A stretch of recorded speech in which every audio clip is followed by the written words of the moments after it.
Okay, so my name's Rachel Matthews. I'm the owner, managing director and head brewer at Dancing Duck Brewery. I had our first brew in December 2010. We've slowly grown to the stage now that there's 9 staff working here and we make about 15,000 pints each week. We do 27 different types of beer, 6 of them regularly, and then the others sort of as seasonals and less frequent beers.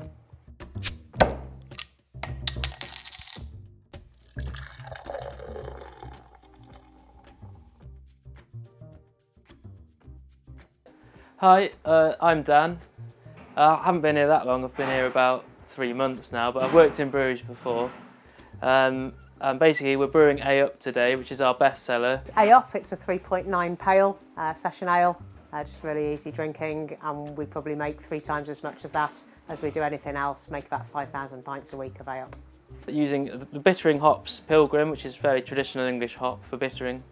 And then for the aroma, we've got Chinook and Crystal, which are really fruity, nice punchy American hops, and that's sort of what gives it its character essentially. Okay, I've basically just what's called mashed in, and what you do is all the barley, the malted barley full of sugar, has come from up there, down that bit of pipe there into there, mixed with water to a porridge-like consistency in there, and it's about 65 degrees centigrade roughly. And that allows all the sugar held in the barley to become soluble, and basically we can use it for brewing then. And enzymes in there convert the sugar into the right sort of sugar to rinse off eventually, which is called sparging. So got all the malted barley sat in there. Now I'm just going to stir it round to sort of mix it all in, get the temperature all stable.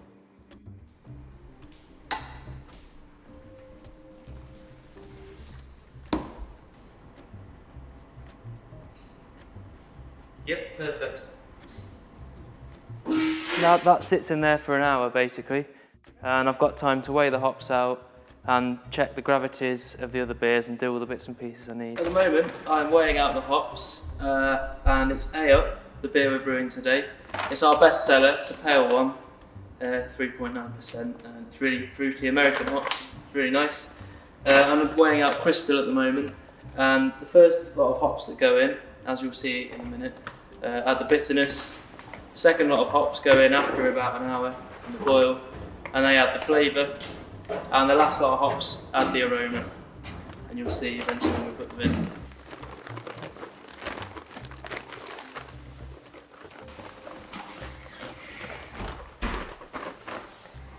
What I'm weighing out now is basically, it's a type of seaweed, believe it or not. It's called Protofloc, that's the sort of brand name. And put it in at the end of the boil and it helps it clear the beer. So it takes all the protein out, makes it nice and clear when you have a pint in the pub. Chinook hops I've put in, and they're an American variety, and they're really fruity, and almost like pine forest, pine needles in aroma, and I really like them.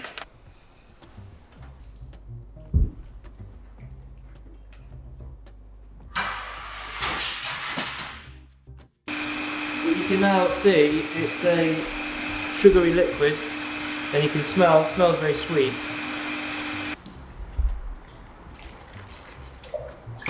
This is basically sterilising all the pipe work that the beer's going to go through, so it doesn't pick up any bacteria or wild yeast.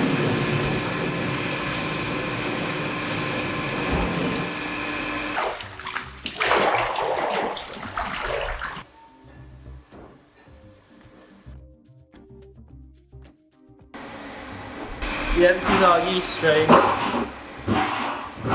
What I've been doing is skimming the yeast off the top of the beer basically. As the beer ferments, it produces far more yeast than it needs to actually ferment the beer. So a lot of it comes over the top, like you can see, but what we can do as brewers is take that yeast off the top, put it into buckets, and then pitch that into the next brew.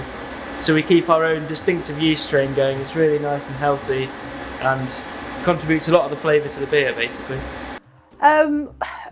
There's nothing that makes it completely different to any of the other 2,000 breweries in the country, other than we just take great care and pride in what we do. Everything's scrupulously cleaned, all the brewers are absolutely fantastic, and we just try and do everything to the best of our ability, and I think that reflects in the beer that we produce as well. Right, the first lot of hops are going in now, and these are the bittering hops. So all the oils and what's called alpha acid in the hops gets isomerised in there and adds a bitterness to the beer. We're also putting in mineral salt mixture, and that's to change the water chemistry to try and mimic Burton-on-Trent's water, which is famous for brewing pale ale, so that's what we're putting in. Basically, what we do is we chill the wort from just off the boil to 80 degrees, and that means that when we put the aroma hops in, it won't extract too much bitterness. Hopefully it extracts more aroma and all the nice oils held in the hops. So when you drink the pint, you get that nice sort of like hoppy, fruity aroma. So that's what I'm doing now.